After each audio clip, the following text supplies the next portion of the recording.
Hello बच्चों। जैसे कि खुशखबरी सुना होगा कि एग्ज़ाम घर पे होने वाला है, तो ज़्यादा खुश ना हो। ठीक है, क्योंकि नोटिस कभी भी चेंज हो सकता है। अभी तक का नोटिस के बेसिस पे अभी क्या हो रहा है कि 1 अक्टूबर से लेके 18 अक्टूबर तक, ठीक है, एग्ज़ाम कंडक्ट होगा और एज़ पर नोटिस घर पे होगा, क्वेश्चन पेपर घर पे मिलेगा। तो बहुत खुश हो रहे होंगे कि अब अरे भैया घर पे आ रहा है, अब तो और मज़ा आएगा। चीटिंग करेंगे, बुक खोल के करेंगे, उसके बाद पोस्ट तो करना है 24 घंटा के अंदर में। ठीक है, तो इतना ज़्यादा खुशी मत हो, क्योंकि यहाँ पे जब बोल रहा है कलकत्ता यूनिवर्सिटी कि हम घर पे एग्ज़ाम लेंगे, तो तुमको क्वेश्चन पेपर इजी देने वाला है नहीं एक तो। ठीक है, जो क्वेश्चन पेपर होगा थोड़ा टफ होगा। दूसरा चीज़ यहाँ पे क्या है कि 1 to 18 में एग्ज़ाम कंडक्ट होगा एंड बाय 31 को रिजल्ट आउट हो जाएगा। ये अभी तक का एज पर नोटिस है। ठीक है, ये आया हुआ। तो यहाँ पे बहुत जन सोच रहा है अब पढ़ के क्या फायदा, अब तो घर पे पेपर है। अरे बाबू, एग्जाम देने के लिए, चीटिंग करने के लिए भी पढ़ना पड़ता है। फॉर एग्जाम्पल, मान लो कि तुमको एक क्वेश्चन आया है कैश फ्लो का, ठीक है, जो अभी हम लोग चैप्टर कर रहे हैं। सो कैश फ्लो का जो क्वेश्चन आया है तुम लोग को, ये तो कॉपी पेस्ट क्वेश्चन नहीं रहेगा।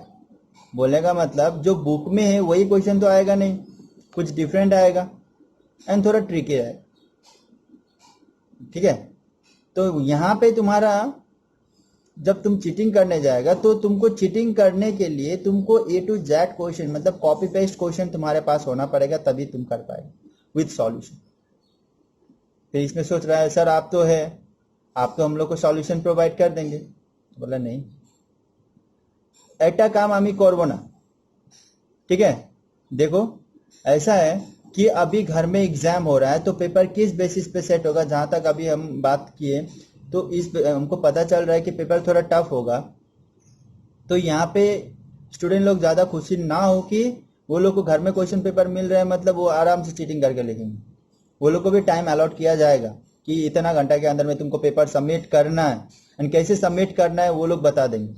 इन केस अगर ऐसा हुआ तो, क्योंकि फर्दर नोटिस आने का चांसेस है, क्योंकि अब सितंबर 7-8 से आस्ते आस्ते करके सब खुल रहा है, तो चांसेस ना का बराबर है कि घर पे एग्जाम हुआ तब भी ठीक है, नहीं हुआ तो इधर ही होगा। ठीक है, तो ज़्यादा रिलाई मत हो इस नोटिस पे। ठीक है, कि घर पे आएगा पेपर एंड हम लोग एग्जाम देंगे बोल। और दूसरा चीज़, मेरे ऊपर डिपेंडेंट मत हो कि मैं हेल्प करूंगा, क्योंकि देखो एक तो कुछ स्टूडेंट के लिए मैं पूरा बैच को अफेक्ट करने नहीं दूंगा। क्योंकि यहाँ पे कुछ स्टूडेंट को लग रहा होगा कि अब मैं क्वेश्चन सॉल्व करके भेज दूंगा एंड तुम लोग करोगे, नहीं ऐसा नहीं होगा। ऐसा मैं नहीं करने वाला हूँ this time. Mobile switch off रहेगा, भले अभी तुम लोग मेरे को कॉल करके पूछो या एग्जाम टाइम में मेरे को पूछो कि भैया आप है ना, आप हेल्प करते हैं, हम भले उस वक्त हम ना नहीं बोल पाए एंड उस वक्त हाँ बोल दें, लेकिन मेरा मोबाइल उस दिन स्विच ऑफ रहेगा। अभी ये नोटिस मेरे तरफ से। ठीक है, तो तुम लोग को घर पे अभी पढ़ाई करना है, क्योंकि कुछ भी हो सकता है। जैसे तुम देख रहा है कि एवरीडे कुछ ना कुछ नया रूटीन आ रहा है, नया नोटिस आ रहा है, तो कुछ भी हो सकता है। तो अभी के बेसिस में तुम जो 1 महीना 1.5 महीना है तुम्हारे पास, पूरा उस 1 मंथ 1.5 मंथ को पूरा यूटिलाइज करो। ठीक है, पढ़ाई करो, जितना करवा रहे करो। डेली क्लास अपलोड कर रहे हैं हम, क्लास करो। मेरे ऊपर मत बैठो कि हाँ कि भैया सॉल्व करके दे देंगे, नहीं हम नहीं करेंगे ऐसा। ठीक है, एक तो मैं कोचिंग में जाके पागलों की तरह एक तो कभी किया नहीं, पागलों की तरह अकेले बात करते रहो। ठीक है, उतना एफर्ट देने के बाद भी तुम लोग एंड मौके पे मेरे ही ऊपर ही डिपेंडेंट रहोगे, तो ये कैसे होगा। ठीक है, यहाँ पे मैं तुम लोग को प्रेशराइज नहीं कर रहा हूँ कि तुम मेरे से ही पढ़ो, कुछ भी करो, तुम कहीं से भी पढ़ो, मतलब नहीं, लेकिन पढ़ो। समझा रहा, क्योंकि आगे जाके तुम लोग को प्रॉब्लम हो सकता है। अगर तुम अभी फिलहाल अच्छा से नहीं पढ़ा, सपोज मान लो कि अभी तुम लोग इस नोटिस के बेसिस पे तुम लोग खुश है, बहुत खुश है कि घर में क्वेश्चन पेपर आ रहा है, चीटिंग करके भर भर के लिखेंगे, नहीं, ऐसा नहीं होने वाला जैसे तुम लोग सोच रहा है। यहाँ पे जब बोल रहा है कि सीयू की हम घर पे क्वेश्चन पेपर देंगे, तो उसने भी कुछ सोचा होगा। जब क्लास में या एग्जाम सेंटर में एग्जाम होता था तब तुम लोग को इतना चीटिंग करता था, तो अब घर पे तो और ओपनली करेगा। तो इतना ओपनली करने देता है ना, इतना फ्रीडम तुमको दे देता, तो वो लोग ग्रेस मार्क्स से क्यों पास नहीं करवाता तुम लोग को? क्यों इतना एफर्ट डाल रहा है जबकि पता है कि लोग चीटिंग करके लिखने वाला है? थोड़ा कॉमन सेंस लगाओ, यहाँ पे कुछ सोचा है सीयू ने, समझ में आ रहा है? तो अगर इतना ही था तो वो लोग पास करवा देता, तुम लोगों को क्लियर करवा देता। घर में बैठा के एग्जाम क्यों देने के लिए बोलता है? तो यहाँ पे भी कुछ स्ट्रिक्ट रूल्स एंड रेगुलेशंस रहेगा सीयू का, जो एप्लीकेबल होगा एग्जाम टाइम। जब एग्जाम आवर होगा तो उस वक्त के लिए वो एप्लीकेबल होगा। क्वेश्चन थोड़ा टफ सेट होने वाला है, तो थ्योरी भी रहेगा, लेकिन थ्योरी बहुत कम पोर्शन रहेगा, तो ज्यादा वेटेज मार्क्स तुम्हारा रहेगा प्रैक्टिकल पे। समझ में आ रहा है? सो प्रैक्टिकल में चीटिंग करना बहुत मुश्किल है। तुमको A to Z क्वेश्चन कहीं पे नहीं मिलेगा, जब तक तुम ढूंढ लेगा तब तक तुम्हारा टाइम खत्म हो गया। एंड दूसरा चीज, तुम लोग के पास किसी के पास बुक नहीं है ना, इतना याद करो, किसी के पास भी बुक नहीं है। तो ज्यादा डिपेंड मत हो नोटिस पे कि ये ऐसा होने वाला है जैसा बोल रहे हैं। हुआ तो अच्छा है, फिर बोल रहा हूं, हुआ तो अच्छा है, लेकिन जैसा तुम लोग सोच रहे हो वैसा नहीं होगा। तो फिलहाल तुम लोग घर पे पढ़ाई करो, अभी 1.5 महीना है, आराम से पढ़ो, अपना 100% दो। उस हिसाब से मैं देखूंगा कि तुम लोग कितना कर रहा है, क्या नहीं कर रहा है, उसके बाद आगे सोचूंगा कि हेल्प करना है कि नहीं करना है। समझ रहा है? वो ऐसे पेन पेंसिल छोड़ दिया, वीडियो नहीं देख रहा है, रैंडमली देख रहा है, नोट डाउन, मतलब जितना नोट्स दिए, जितना सम्स करवा रहे हैं, वो कुछ भी कॉपी नहीं किया है। ठीक है, अगर ऐसा चीज हम किसी का नोटिस किए, हम अप टू डेट लेते रहेंगे। रुको 1-2 दिन रुको, जो फ्रिक्वेंटली क्लास होने दो, उसके बाद देखेंगे हम क्या करना है। ठीक है, तो अभी फिलहाल देखो, अगर तुम लोग अभी थोड़ा लीनियर ले लोगे इस सिचुएशन को नोटिस के बेसिस पे, तो तुम लोग का 1 ईयर जो है ना पूरा का पूरा बर्बाद होने वाला है, इतना सोच लो।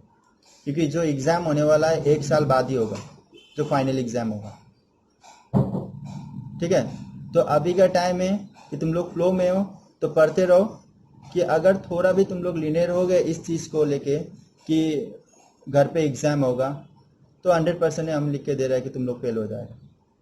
एंड जब 1 ईयर फेल हो जाएगा ना, तो उसको कवर अप करने के लिए जब तुम लोग नेक्स्ट ईयर जाएगा ना, तो पूरा होल ईयर नहीं पढ़ने वाला तुम लोग, लास्ट 1 या 2 महीना पड़ेगा, जैसे ओल्ड सिलेबस के साथ हो रहा है। अभी भी 4-5 साल हो गए जो वो लोग का बैकलॉग लगा हुआ है, वो अभी तक क्लियर नहीं हुआ है। ठीक है, तो तुम लोग का भी वैसा ना हो, तुम लोग का नया सिलेबस है। ठीक है, अभी तो तुम लोग घर में एग्जाम होगा बोल के तुम लोग बैठे, तो फालतू में तुम लोग को नेक्स्ट ईयर फिर से कोलकाता आना है, कि नेक्स्ट ईयर तो ऐसा होने वाला नहीं है कि घर में तुम लोग के पास पेपर पहुंच जाएगा। ठीक है, तो अभी पढ़ो जितना हो सके, क्योंकि नोटिस हो सकता है कि आज या कल में फिर चेंज हो जाए। ठीक है, तो अभी इस नोटिस पे ज़्यादा डिपेंड मत हो। ठीक है, तो अभी जो क्लास करवा रहे थे कैश फ्लो का, वो कंटिन्यू होगा, वो देख लेना एंड ध्यान से पढ़ाई करना। अभी भी बोल रहे हैं मेरे ऊपर ज़्यादा डिपेंडेंट मत होना कि हम हेल्प करेंगे बोल के, हम नहीं करने वाले। मोबाइल स्विच ऑफ रहेगा उस दिन मेरा, तुम लोग को खुद से करना है। जब घर पे पहुंच रहा है तो घर से चीटिंग करना है, घर से करो, ऐसे करना है, देख लो, बिना पढ़े कुछ नहीं होने वाला है। ठीक है, सो क्लास कंटिन्यू हो रहा है, क्लास देखो, नोट डाउन करो, कुछ भी डाउट होगा तो पूछ लेना। चलो बाय। सो लास्ट क्लास में हम लोग ने डिस्कस किए थे कैश फ्लो, कि वहाँ पे 3 एक्टिविटीज बनाना था, operating, investing and financing activities. ठीक है, सो ऑपरेटिंग में हम लोग को क्या बनाना था, 3 स्टेप। ऑपरेटिंग में 3 स्टेप करना था हम लोग को। स्टेप नंबर 1, सबसे पहले हम लोग जो बैलेंस शीट दिया रहता था हम लोग को, उसमें 2 इयर्स का डेटा दिया है, ठीक है, 2 इयर्स का डेटा रहता है। तो सबसे पहले हम लोग को इंक्रीज हो रहा है कि डिक्रीज हो रहा है, प्रॉफिट में जाना है, ठीक है, नेट प्रॉफिट जो है इंक्रीज हो रहा है कि डिक्रीज हो रहा है देख लेना है। प्रीवियस ईयर से कंपेयर करना है करंट ईयर का, ठीक है। अगर प्रीवियस ईयर से ज्यादा हो रहा है प्रॉफिट करंट ईयर में, तो जितना भी इंक्रीज अमाउंट है वो लिखेंगे, और उसके बाद ऐड करना था हमको टीपीपीआई, ठीक है, T for transfer to general reserve. अगर जनरल रिजर्व इंक्रीज हो रहा है तभी लिखना है, डिक्रीज हो रहा है तो नहीं लिखना है, कुछ भी एंट्री नहीं आएगा। क्यों डिक्रीज हो रहा है वो रीजन नीचे में बता दिया जाएगा कि जनरल रिजर्व से जो अमाउंट है, शॉर्टेज अमाउंट कहाँ पे यूज किया गया है वो क्लियरली मेंशन किया रहेगा एडजस्टमेंट में, ठीक है। उसके बाद एक आता है प्रोविजन फॉर टैक्सेशन, ध्यान से देखना, ध्यान से सुनो, provision for taxation and propose dividend, ठीक है।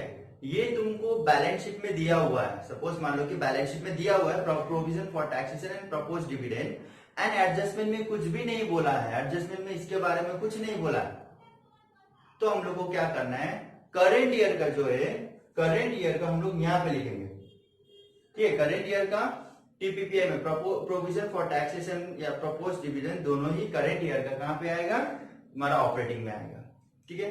अगर इनकेस एडजस्टमेंट में इंटरिम डिविडेंड दिखाई दिया तो वो भी ऊपर जाएगा। उसके बाद सेकेंड स्टेप था हम लोग को, जितना भी एक्सपेंसेस होता था, इनकम होता था, वो सारा सेकेंड स्टेप में आता था। तो जैसे कि मान लो कि गुडविल डिक्रीज हो रहा था, ठीक है, गुडविल रिटर्न ऑफ हुआ, ठीक है, वो आएगा। सपोज मान लो डेप्रिसिएशन एक्सपेंसेस है, वो आएगा, ठीक है। इंटरेस्ट ऑन इन्वेस्टमेंट इनकम है, ये भी आएगा। इंटरेस्ट ऑन डिवेंचर एक्सपेंसेस है, ये भी आएगा, ठीक है। और प्रिलिमिनरी एक्सपेंसेस है, कुछ एक्सपेंसेस है तो वो भी यहाँ पे आ जाएगा। तो यहाँ पे क्या होगा कि जितना भी एक्सपेंसेस है उसको ऐड करना है, जितना भी इनकम है उसको माइनस करना है यहाँ पे ट्रीटमेंट, ठीक है। उसके बाद थर्ड स्टेप आते हैं वर्किंग कैपिटल में चेंजेस में, जैसे करेंट एसेट है, थर्ड स्टेप में सिर्फ current asset and current liabilities. तो करेंट एसेट में जो जो आइटम होता है, जैसे जितना भी आइटम है करेंट एसेट में, अगर करेंट एसेट इंक्रीज हो रहा है तो प्रॉफिट हो रहा है तो माइनस होगा, डिक्रीज हो रहा है, लॉस हो रहा है तो वो ऐड हो जाएगा। तो सिमिलरली करेंट लायबिलिटी को भी वैसे ट्रीट करना है, और करेंट लायबिलिटी इंक्रीज हो रहा है तो लॉस हो रहा है, उसको ऐड करेंगे, एंड डिक्रीज हो रहा है तो प्रॉफिट हो रहा है उसको माइनस करेंगे, ठीक है।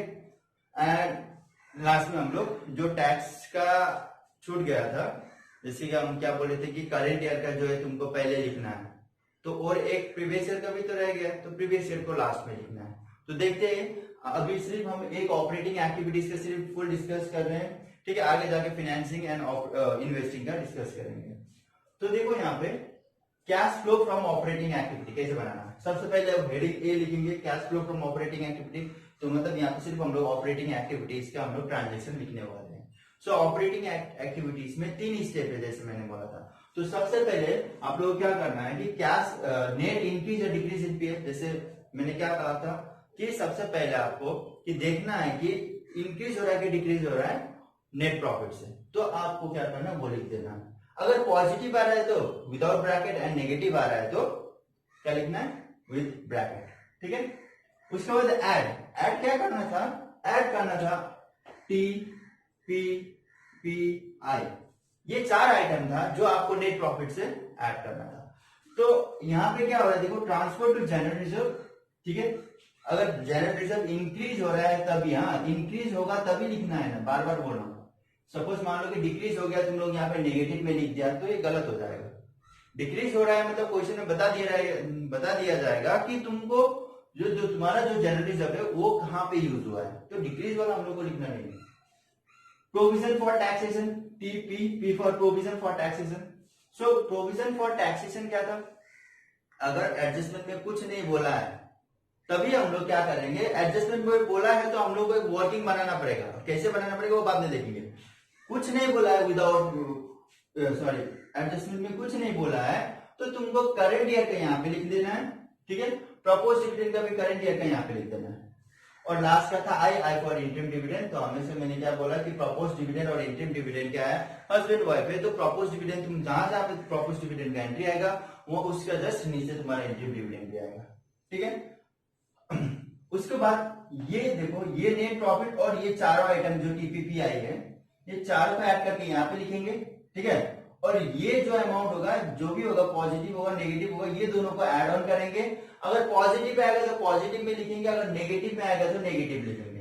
तो इसका क्या नाम होगा, इसको हम लोग बोलेंगे profit before working capital and expenses. मतलब करंट एसेट एंड एक्सपेंसेस के पहले जो प्रॉफिट है वो, ठीक है। अब ये तो मेरा स्टेप 1 हो गया, ठीक है। स्टेप 1 में मेरा इतना था। अब स्टेप 2 में क्या, स्टेप 2 में मैंने क्या बोला था, सिर्फ एक्सपेंसेस एंड इनकम आएगा, एक्सपेंसेस एंड इनकम आएगा, जिसमें से हम लोग इनकम को क्या करेंगे, इनकम को माइनस में लिखेंगे एंड एक्सपेंसेस को प्लस में लिखेंगे, ये बोले थे, ठीक है। तो एक्सपेंसेस में मान लो डेप्रिसिएशन है, डेप्रिसिएशन लिख लिए, अमोर्टाइजेशन ऑफ गुडविल है, डिक्रीज इन गुडविल बोलते हैं जिसे, ठीक है, वो भी लिख लिए ऐड में, क्योंकि एक्सपेंसेस है। प्रॉफिट और loss on sale of fixed asset, जब फिक्स्ड एसेट सेल करेंगे या परचेस करेंगे, ये तो मैंने बता दिया था कि परचेस एंड सेल होगा, तो आपका ये जो एंट्री है ये तुम्हारा सॉरी इसमें जाएगा, इन्वेस्टिंग एक्टिविटीज में जाएगा। लेकिन जब परचेस या सेल हो रहा है तो यहाँ पे या तो प्रॉफिट होगा आपका या तो क्या होगा, लॉस होगा। लेकिन अगर कुछ भी हम सेल कर रहे हैं तो यहाँ पे दो ही सिचुएशन हो सकते हैं, या तो प्रॉफिट या तो लॉस, या तो कुछ नहीं है, मतलब जीरो प्रॉफिट या लॉस है, ठीक है, तो वहां पे कोई एंट्री नहीं होगा। लेकिन प्रॉफिट या लॉस होगा तो दोनों का एंट्री जाएगा मेरा कहां पे, स्टेप नंबर 2 ऑपरेटिंग एक्टिविटीज में, जिसको हम लोग प्रॉफिट हुआ तो नेगेटिव में लिखेंगे एंड लॉस हुआ तो पॉजिटिव में लिखेंगे, ठीक है। एक प्रिलिमिनरी एक्सपेंसेस, अगर क्वेश्चन में दिया रहेगा प्रिलिमिनरी एक्सपेंसेस, तो प्रिलिमिनरी एक्सपेंसेस बोलने का मतलब है जब कंपनी स्टार्ट करने से पहले जितना भी एक्सपेंसेस हुआ, ठीक है, जितना भी एक्सपेंसेस हुआ उसको बोलते हैं प्रिलिमिनरी एक्सपेंसेस। सो अगर क्वेश्चन में प्रिलिमिनरी एक्सपेंसेस दिया हुआ तो उसको भी लिख देना है, ठीक है। और एक interest on investment and interest on debenture. Interest on investment income है, इन्वेस्टमेंट से तुमको क्या मिल रहा है, इंटरेस्ट मिल रहा है। तो एक क्वेश्चन आया होगा सर आपने तो ये बोला था कि इंटरेस्ट ऑन इन्वेस्टमेंट तो इन्वेस्टिंग एक्टिविटीज से रिलेटेड है, ये फिक्स्ड एसेट है, वो तो उधर जाता है, हाँ वहां पे भी जाएगा, ठीक है, उससे का आइटम में, एंड ये इनकम एंड एक्सपेंसेस यहाँ पे रिकॉर्ड होता है तो इधर में भी आएगा, ठीक है। इंटरेस्ट ऑन डिविडेंड सिमिलरली ये भी फाइनेंसिंग एक्टिविटीज का आइटम है, तो हाँ उधर में भी जाएगा इधर में। तो कुछ आइटम है जो टू साइड एंट्री होता है, ठीक है। अब नेक्स्ट, अब क्या करना है, ये जितना भी एक्सपेंसेस है प्लस माइनस आएगा, फर्स्ट वाला कॉलम से पूरा प्लस एडिशन कर लेना। तो यहाँ पे पॉजिटिव या नेगेटिव कुछ भी आ सकता है, ये पांचों छह आइटम को ऐड करने के बाद तो यहाँ पे लिख देना, ठीक है। अब क्या करना है, इस दोनों को पहले जो ऐड करके आया था उस अमाउंट, इस अमाउंट और इस अमाउंट को ऐड कर देना। पॉजिटिव आया तो पॉजिटिव लिखना, नेगेटिव आया तो विद ब्रैकेट लिखना, ठीक है। यहाँ पे आ गया, जिसको हम लोग लिखेंगे profit before working capital changes and taxes, क्योंकि एक्सपेंसेस खत्म हो गए, अब टैक्सेस आएगा, ठीक है। अब वर्किंग कैपिटल, अब वर्किंग कैपिटल का टाइम, अब वर्किंग कैपिटल मतलब current asset and current liability, ठीक है। वर्किंग कैपिटल बोलने का मतलब है current asset and current liability. So step 2 भी खत्म हो गया, ये मेरा क्या था, स्टेप 2 था। अब लास्ट में आता है ये मेरा स्टेप 3 है। तो स्टेप 3 में मैंने क्या कहा था, स्टेप 3 में आपका सिर्फ क्या आएगा, current asset and current liability, ठीक है। सो अगर प्रॉफिट हो रहा है करंट एसेट से एंड करंट लायबिलिटी से तो लॉस, सॉरी माइनस होगा, एंड अगर लॉस हो रहा है तो ऐड हो जाएगा। तो कैसे पता चलेगा हम लोगों को, तो अपने आप सोचो कि करंट एसेट मेरा एसेट है, अगर एसेट इंक्रीज हो रहा है तो मेरा जो वैल्यू है उसका इंक्रीज हो रहा है तो प्रॉफिट हो रहा है मेरा, तो उसको हम लोग क्या करेंगे, उसको हम लोग लेस कर देंगे अगर इंक्रीज इन करंट एसेट हुआ तो। अगर लायबिलिटीज डिक्रीज हो रहा है तो हम लोग को कम पेमेंट करना है। कम पेमेंट करने का मतलब क्या है कि हम लोग को प्रॉफिट हो रहा है, ठीक है, अब हमको ज्यादा नहीं देना है, कम देना है, सो वो भी क्या हो जाएगा, लेस हो जाएगा, दोनों ही मेरा प्रॉफिट है। So increase in current asset and decrease in current liability दोनों ही मेरा क्या है, प्रॉफिट है। Increase in current asset, current liability क्या हुआ, कुछ मिस्टेक होगा, इंक्रीज इन करंट लायबिलिटी क्या हुआ, लॉस हुआ कि लायबिलिटी ज्यादा हमको पेमेंट करना है। Decrease in current asset loss हुआ मेरा, ठीक है। अब दोनों को क्या करेंगे, दोनों ही लॉस है तो दोनों का ऐड कर देंगे, यहाँ पे प्लस माइनस करेंगे, जो भी वैल्यू आएगा यहाँ पे लिखेंगे, एंड लास्ट का जो आया था ये दोनों का ऐड करने के बाद जो मेरा आएगा cash flow from operating profit before tax, tax से पहले वाला आएगा, ठीक है। उसके बाद लेस टैक्स पेड करेंगे, ये कौन सा है बोलो तो ये प्रीवियस ईयर का है, 2 साल का टैक्स था ना, जिसमें से प्रोविजन फॉर टैक्सेशन और टैक्स पेड है, ठीक है। सो प्रोविजन फॉर टैक्सेशन जो करंट ईयर के यहाँ पे लिखे थे 2 साल का होता था। मैंने बोला था कि इसमें बैलेंस शीट में जो डेटा दिया रहेगा, बैलेंस शीट में जो डेटा हम लोग को दिया रहता है, इसमें हम लोग को 2 इयर्स का डेटा रहता है, क्लियर। तो अब उस 2 इयर्स में से 1 ईयर का तो हम लोग यहाँ पे लिख ले करेंगे। अब बचा मेरा प्रीवियस ईयर का, तो प्रीवियस ईयर का यहाँ पे लिख दिया, तो यहाँ पे हो सकता है प्रपोज डिविडेंड तो एक ही लिखा है, और बाकी बात क्या है, देखो प्रपोज डिविडेंड ये मेरा ऑपरेटिंग का आइटम नहीं, वो जाएगा मेरा डायरेक्टली यहाँ पे फाइनेंसिंग एक्टिविटी। बस ये हम लोग क्रिएट किए कि फ्यूचर में हम लोग को इतना देना पड़ सकता है। सो अगर हम लोग प्रूडेंस कंसेप्ट है हम लोग का कि फ्यूचर में अगर हम लोग को देना पड़ सकता है कुछ भी अमाउंट, है ना, पॉसिबिलिटीज है देने का, है ना, तो हम लोग उस चीज को पहले ही रिकॉर्ड कर लेते हैं। ठीक है, वो एक एस्टिमेटेड वैल्यू रहता है, उसको हम लोग पहले रिकॉर्ड कर लेते हैं, इसलिए ये आपके ये जो प्रोविजन फॉर टैक्सेशन दिखाई दे रहा है आप लोग को, तो इसका मतलब क्या है, इसका मतलब ये है कि फ्यूचर में हमको इतना देना पड़ सकता है, तो इसलिए अभी हम लोग ऐड करके रखे हैं। क्लियर? तो ये करने के बाद लास्ट में जो आंसर आ गया मेरा net cash flow from operating activities, operating cash flow from operating profit after tax. ठीक है, ऑपरेटिंग प्रॉफिट आफ्टर टैक्स। सो ये हम लोग का फुल फ्लेजेड हो गया ऑपरेटिंग एक्टिविटीज का फॉर्मेट। क्लियर? फिर से एक बार, ऑपरेटिंग एक्टिविटीज में 3 स्टेप होता है, ध्यान से ये ध्यान से करना है, क्योंकि यही है जहां पे मिस्टेक हो सकता है, क्योंकि यहाँ पे बहुत सारा वर्किंग बनाना पड़ता है। ठीक है, जब हम लोग फुल फ्लेजेड सम लेंगे तब पता चलेगा कितना वर्किंग रहेगा। ठीक है, तो यहाँ पे फर्स्ट हम लोग को स्टेप 1 में क्या करना था, नेट इंक्रीज या डिक्रीज से एनपीएल लिखना है, फिर टीपीपीआई को ऐड करना है। स्टेप 1 खत्म। स्टेप 2 में एक्सपेंसेस एंड इनकम लिखना है। स्टेप 2 खत्म। स्टेप 3 में current asset and current liabilities लिखना है। क्लियर है? तो ये कॉपी कर लो। अब हम कुछ सम्स करवाएंगे। ठीक है, कुछ सम्स करवाएंगे, वो यहाँ पे बोर्ड में करवाएंगे और उसको कॉपी कर लेना। उसके बाद एक दो हमको देंगे, तुम लोग घर में बैठ के कर लेना। ठीक है, ये कॉपी करो।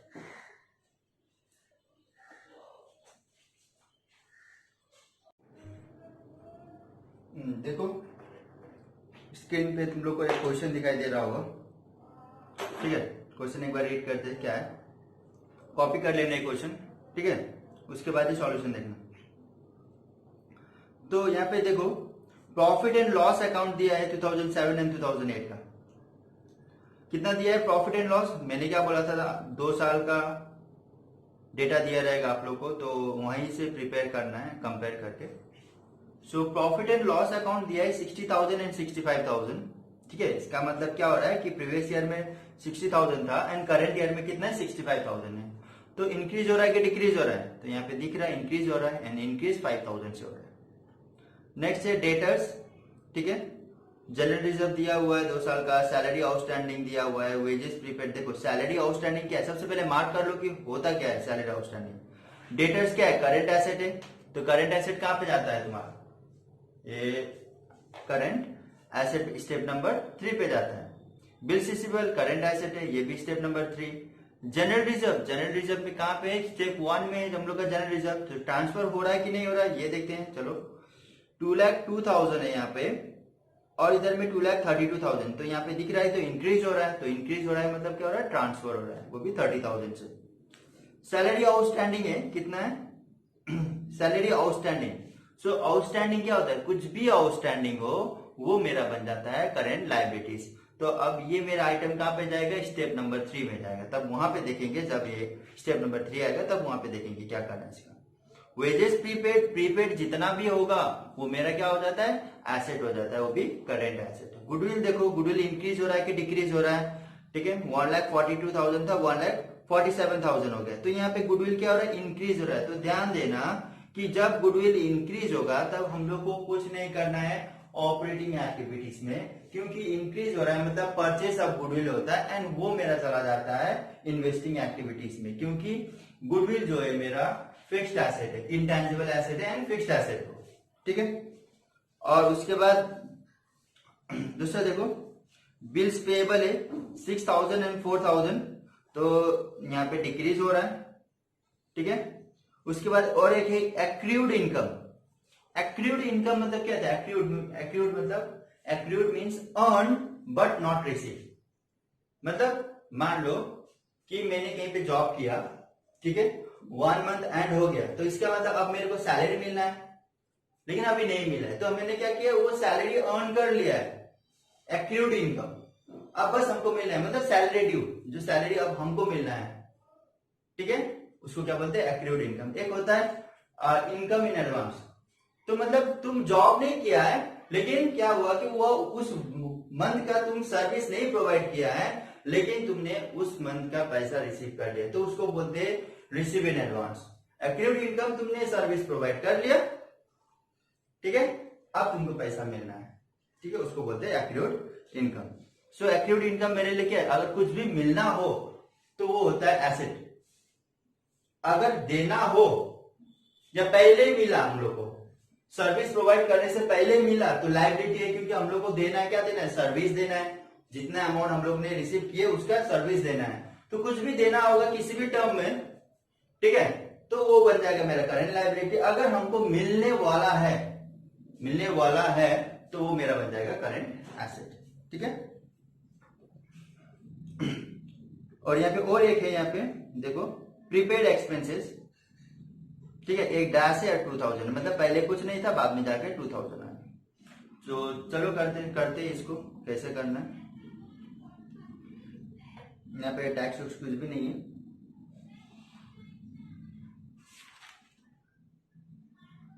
नहीं है। एक प्रपोज डिविडेंड है, एक तो 15,000 और 60,500, ठीक है, प्रपोज डिविडेंड है।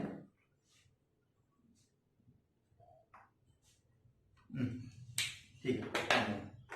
सो अब देखो इसको करना कैसे। सबसे पहले हम लोग को क्या लिखना है, सबसे पहले हम लोग को लिखना है number A, cash flow from operating activities,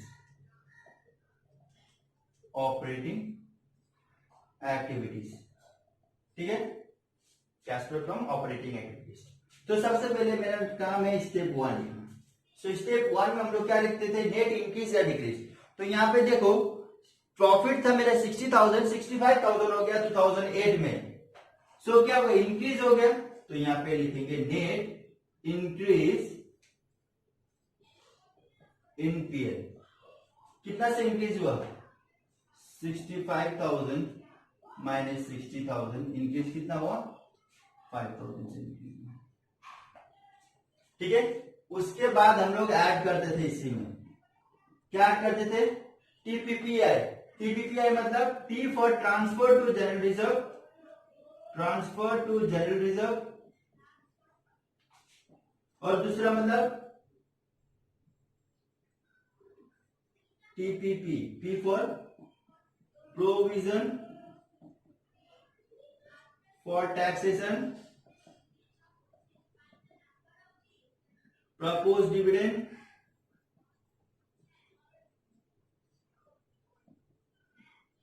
and I होता था इंटरिम डिविडेंड,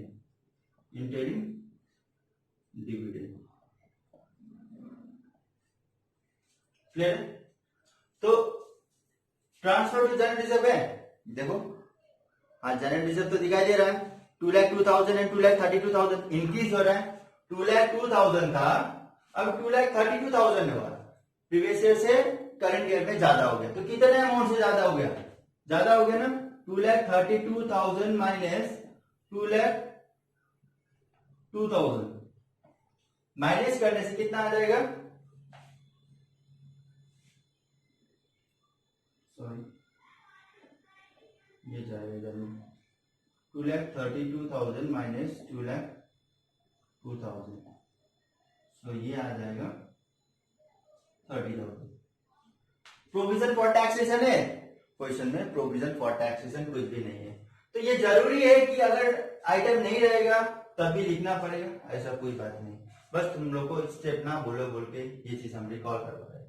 बस जरूरी नहीं है कि जो आइटम नहीं है तब भी लिखना है उस आइटम को, ठीक है, ये नहीं भी लिख सकता है। प्रपोज डिविडेंड है, हाँ प्रपोज डिविडेंड क्वेश्चन में दिया गया है, कितना दिया है, प्रीवियस ईयर में 15,000 एंड 16,500, एंड एडजस्टमेंट कुछ भी नहीं। तो हम लोग को क्या करना है, यहाँ पे हम लोग, मैंने क्या बोला था, करेंट ईयर का लिखना है। सो करेंट ईयर 2007 और 2006 है, 2007 एंड 2008 है, ठीक है। सो करेंट ईयर कौन बन जाएगा, 2008। सो 16,500 तुम्हारा यहाँ पे आ जाएगा प्रपोज डिविडेंड, 16,500, ठीक है। इंटरिम डिविडेंड कुछ नहीं है, तो पूरा को ऐड कर देंगे, कितना आएगा 46,500 आएगा। ठीक है, ये दोनों ऐड करने को इतना है। अब इस दोनों को ऐड करना है, ये बन जाएगा 51,500 और ये मेरा बन जाएगा profit before working capital and expenses. ठीक है, तो मेरा स्टेप 1 कंप्लीट। ठीक है, स्टेप 1 कंप्लीट हो गया। अब इसके बाद हम लोग प्रोसीड करेंगे स्टेप 2 के। ठीक है, यहाँ पे टीपीपीआई लिख दिया, नेट इंक्रीज एटलीस्ट लिख दिया। अब हम लोग को ये देखना कि एक्सपेंसेस कौन सा है। ठीक है, तो देखो क्वेश्चन में एक्सपेंसेस डेटर है, बिल्स रिसीवेबल है, जनरल रिजर्व है, सैलरी। देखो सैलरी सिर्फ होता तो वो एक्सपेंसेस होता है, सैलरी आउटस्टैंडिंग है। आउटस्टैंडिंग मतलब करंट लाइबिलिटी, वो एक्सपेंसेस नहीं है, करंट लाइबिलिटी है वो पेमेंट करना है। अगर सैलरी पेड लिखा रहता तो वो एक एक्सपेंसेस रहता, तो वो हम लोग लिख लेते, लेकिन ऐसा कुछ नहीं लिखा। आउटस्टैंडिंग मतलब देना है। ठीक है, तो वो करंट लाइबिलिटी में जाएगा, इस हेड में नहीं आएगा। ठीक है, वेजेस प्रीपेड, वेजेस एक्सपेंसेस है, लेकिन प्रीपेड बोलने का मतलब करंट एसेट हो गया कि पहले ही दे दिया है, पहले हम लोग ने पेमेंट कर चुके हैं, तो ये करंट एसेट पे जाएगा स्टेप 3 में। ठीक है, अगर वेजेस सैलरी ऐसा कुछ बोला रहता तो हम लोग यहाँ पे लिख देते। ठीक है, गुडविल, गुडविल देखो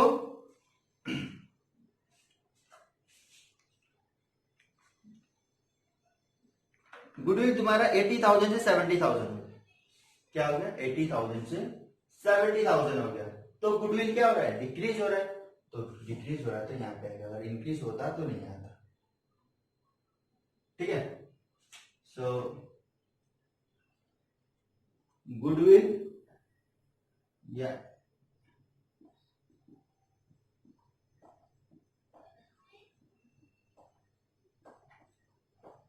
कितना से, देखो 80,000 टू 70,000, सो 80,000 से 70,000 की, तो कितना से डिक्रीज हो गया, 10,000 से डिक्रीज हो गया। ठीक है, ऐसे माइनस कर देते, 80,000 माइनस 70,000, 10,000। ठीक है, उसके बाद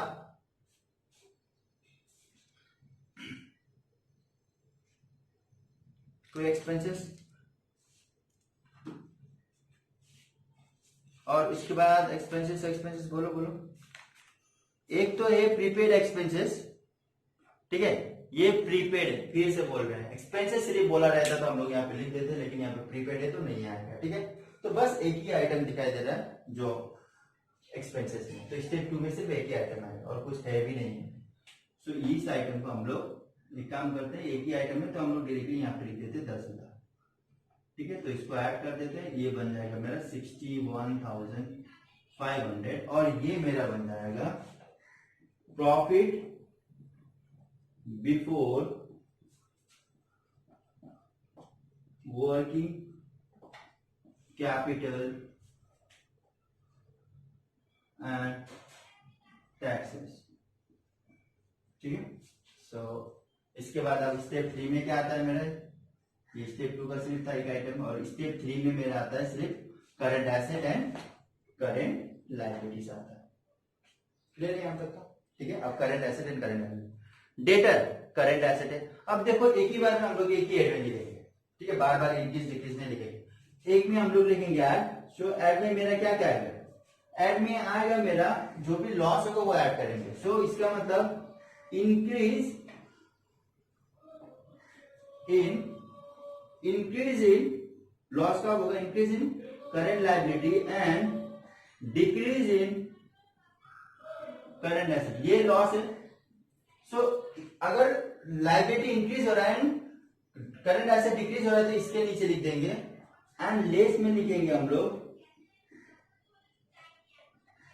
जस्ट ऑपोजिट हो जाएगा, increase in current asset and decrease in current liability. ठीक है, अब हम लोग को बार बार नहीं लिखना पड़ेगा। सो आप लोग अब देखो कि क्या हो रहा है। डेटर 87,000 था, 50,000 हो गया, डिक्रीज हुआ कि इंक्रीज हुआ, डिक्रीज हुआ। कितना से डिक्रीज हुआ डेटर, 37,000 से डिक्रीज हो गया। तो डेटर मेरा करंट एसेट है, डिक्रीज हो गया तो ऐड हो जाएगा, यहाँ पे डायरेक्ट लिख दो डेटर। ठीक, कितना था 80,000 में से 87,000 पहले था, 50,000 हो गया। सो 87,000 माइनस 50,000 करेंगे तो मेरा आ जाएगा यहाँ पे 37,000। क्लियर? अब नेक्स्ट देखते हैं बिल्स रिसीवेबल, ये भी करंट एसेट है मेरा। 62,000 था, 1,03,000 हो गया, इंक्रीज हो गया। सो करंट एसेट इंक्रीज हो रहा है, तो यहां पे आएगा बिल्स रिसीवेबल, बिल रिसीवेबल बी आ रहा, बिल रिसीवेबल कितना 1,03,000 माइनस 62,000, 1,03,000 माइनस 62,000, तो कितना आ जाएगा, माइनस करो,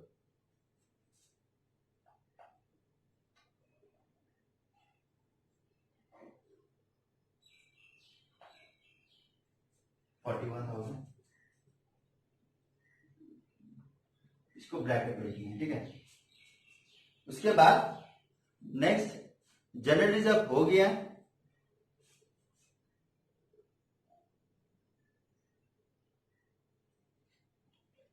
सैलरी आउटस्टैंडिंग, सैलरी आउटस्टैंडिंग क्या है, करंट लायबिलिटीज आउटस्टैंडिंग है। सो करंट लायबिलिटीज इंक्रीज हो रहा है कि डिक्रीज हो रहा है, ये देखो 30,000 था 12,000 हो गया, डिक्रीज हो गया current liability, current liability decrease हो रहा है यहाँ पे, ये रहा। तो salary outstanding, salary outstanding decrease हो रहा है, सैलरी आउटस्टैंडिंग 30,000 माइनस 12,000, 30,000 माइनस 12,000, तो ये आ जाएगा आपका 18,000। क्लियर? उसके बाद फिर से जाते हैं वेजेस प्रीपेड, प्रीपेड है, एसेट है, एसेट क्या हो रहा है, एसेट मेरा 5,000 था, ठीक है, अब 7,000 हो रहा है, इंक्रीज हो रहा है asset, increase in asset. So wages prepaid यहां पे आएगा increase in asset, wages prepaid, ठीक है, कितना 5,000 से 7,000 हो रहा है। सो 5,000 से 7,000, सो माइनस कर दोगे तो 2,000 आ जाएगा, ये भी नेगेटिव ही रहेगा। क्लियर?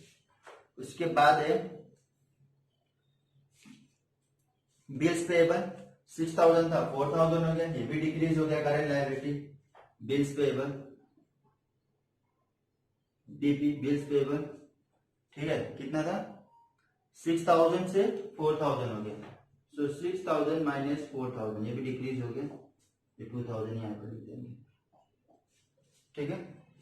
और एक एक्रूड इनकम है, 10,000 था 6,000 हो गया, ये भी डिक्रीज हो गया। क्या हो गया, एक्रूड इनकम क्या है मेरा, एसेट है, decrease in asset, decrease in asset कहां आएगा, ऊपर में आएगा। सो ये क्या होगा, एक्रूड, एक्रूड इनकम, मार्क कर लो, हाँ एक्रूड इनकम मेरा करंट एसेट है। सो कितना से डिक्रीज हो रहा है, 10,000 से 6,000 हो रहा है। सो 10,000 से 6,000 हो रहा है, तो ये बन जाएगा मेरा 4,000। उसके बाद लास्ट है प्रीपेड एक्सपेंसेस। देखो पहले कुछ नहीं था, बाद में जाके 2,000 आए, तो मतलब क्या हुआ, प्रीपेड एक्सपेंसेस इंक्रीज हुआ। प्रीपेड एक्सपेंसेस मेरा करंट एसेट है, सो करंट एसेट क्या हो रहा है, इंक्रीज हो रहा है। सो यहां पे लिख देंगे प्रीपेड एक्सपेंसेस। कुछ नहीं था, 0 था, और बाद में जाके इंक्रीज हो गया 2,000 से। सो यहाँ पे 2,000 थोड़ा कंजेस्टेड हो गया, थोड़ा ध्यान से, हाँ जो मैं बोल रहा हूँ वो ध्यान से देखना। तो यहाँ पे क्या क्या आइटम लिखे देखो, अब क्या करना है, सबको ऐड कर देना, इस वाला को देखो 37,000 प्लस 4,000, 37,000 प्लस 4,000 दोनों ऐड करना और सारा ये माइनस करना है।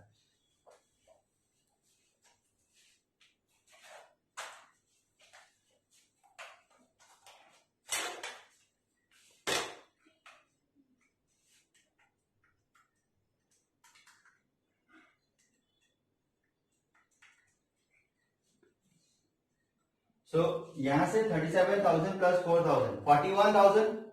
सो 41,000 और ये सारा माइनस कर दो, ये 41,000 से सारा माइनस करने के बाद जो भी वैल्यू आएगा यहाँ पे लिख दो, और उसके बाद यहाँ पे ऐड कर दो, ये और ये ऐड कर दो, बस तुम्हारा आंसर हो जाएगा। सो 2 2 2 6, 24,000, 28,000, ये कितना है 41,000 है ना, 624 प्लस 41, 65,000 माइनस 41,000, 24,000 जो है नेगेटिव में आ रहा है सर, 24,000 क्या हो रहा है नेगेटिव में आ रहा है। अब क्या करना है, इसको माइनस कर दो, 61,500 माइनस 24,000, सो 511 7 3 37,500, 37,500 जो है मेरा cash flow from operating activity से, टैक्स नहीं है, टैक्स नहीं है तो हम लोग ने कुछ नहीं कहनी चाहिए। क्लियर है यहां तक?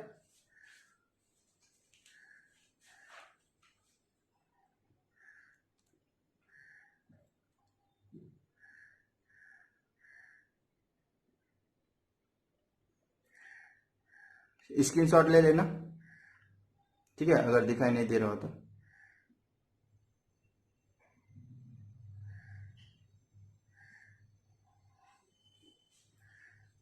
सो ये क्वेश्चन समझ में आ गया होगा।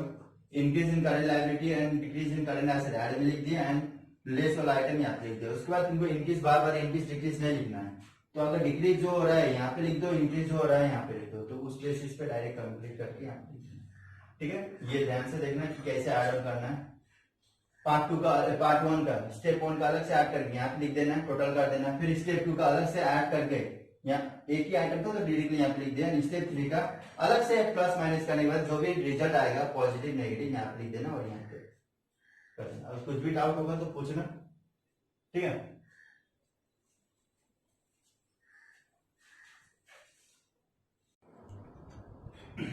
अब देखो नेक्स्ट टॉपिक करते हैं, वो पहले कॉपी कर लेना ध्यान से।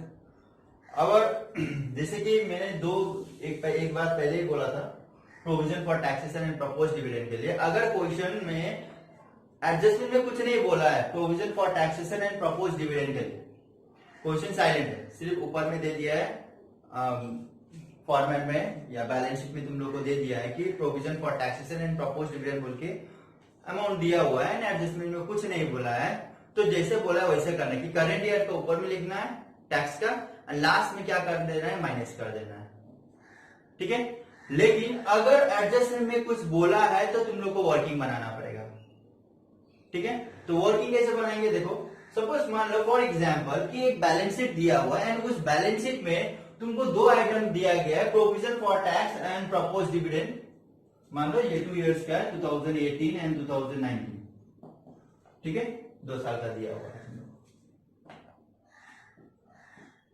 15,000 एंड 20,000, ठीक है।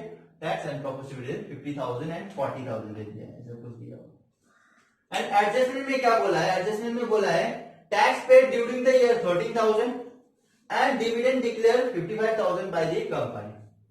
अब देखो यहाँ पे कुछ वर्ड यूज होता है, यहाँ पे डिक्लेयर, प्रोवाइडेड, ठीक है, वो समझना। तो अगर ऐसा दिया हुआ है क्वेश्चन में टैक्स पेड दिया, देखो एक्चुअल में दोनों का एक ही बनता है, जैसे ये बनता है सिमिलरली ये बनता है, क्योंकि दोनों ही मेरा क्या है लाइबिलिटी से, provision for taxation and propose dividend दोनों ही क्या है लाइबिलिटी से। सो जब हम लोग को 2 इयर्स का डेटा दिया हुआ है लाइबिलिटीज का, सबसे पहले हम लोग इसको सॉल्व करते हैं।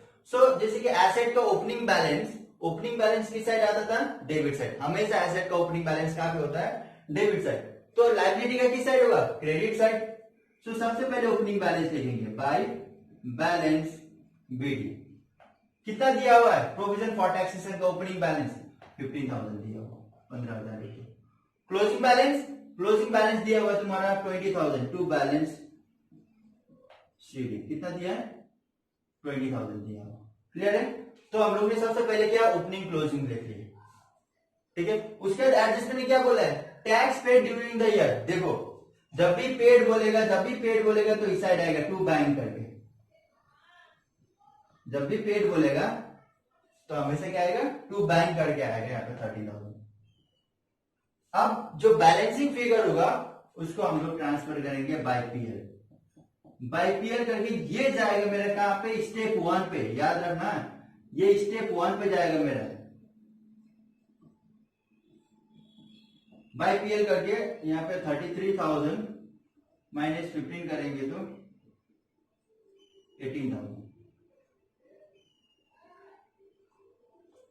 अब देखो प्रोविजन फॉर टैक्सेशन, अगर क्वेश्चन में यहाँ पे भी दिया है, एडजस्टमेंट में भी दिया हुआ है, तो सबसे पहले क्वेश्चन में जब हम लोग cash flow from operating activity बनाते हैं तो नेट इंक्रीज या डिक्रीज लिख लेंगे amount, and transfer to generated reserve लिख देंगे। जब प्रोविजन फॉर टैक्स आएगा तब क्या करना है, तो आप लोग को यहां से जो अमाउंट आया, अगर एडजस्टमेंट दिया है तो, एडजस्टमेंट नहीं दिया है तो डायरेक्टली तुम लोग को क्या करना है, यहां से 20,000 लिख देना है। अगर एडजस्टमेंट में बोला है कि tax paid during the year बोला है, तो क्या करना है कि यहां जो बैलेंस शीट फिगर अमाउंट आ रहा है 18,000, ये वाला जाके वहां पे लिख देना है। क्लियर है? ये वाला अमाउंट लिखना है, ना कि ये वाला। अब ये दो वैल्यू का कोई यूज नहीं है, जब एडजस्टमेंट में बोला होगा तो ये दोनों वैल्यू का कोई यूज नहीं है, हम लोग जो भी लेंगे यहां से लेंगे। सो 18,000 तो वहां पे ऐड करेंगे, एंड याद है जब हम फॉर्मेट बना रहे थे लास्ट में टैक्स माइनस किए थे, टैक्स पेड बोल के, तो उस वक्त ये जाएगा लास्ट में स्टेप 3 में, स्टेप 3 का लास्ट में जो किए थे ना, स्टेप 3 का लास्ट में जो टैक्स पेड माइनस किए थे, देख लो फॉर्मेट में अगर भूल गया होगा तो, लास्ट में टैक्स पेड किए थे, cash flow from operating activity less tax paid, तो लास्ट में तुम लोग को ये लिखना है। क्लियर है? तो इस वजह से बनाना है।